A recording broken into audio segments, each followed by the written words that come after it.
Varlės malda. Antoni de Melo. Skyrius malda. Abėcėlės malda. Chasidų pasakojimas.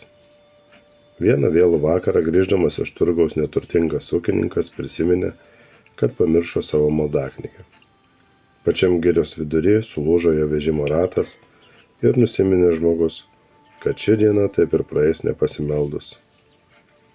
Aš taip kvailai pasielgiau, viešpatie. Šįryt iškeliavau iš namų be maldaknygės, o mano atmintis tokia trumpa, kad be raštų nė vienos maldos neprisimenu. Tai štai ką aš padarysiu. 5 kartus, labai lėtai, pakartosiu abėcėlę ir tu, kuriam visos maldos gerai žinomos, galėsi iš raidžių susidėti tas, kurių aš neįstengsiu prisiminti. Ir tarė viešpats angelams. Iš visų šiandien girdėtų maldų šita tikrai pati geriausia, nes ištryško iš paprastos ir geros širdies.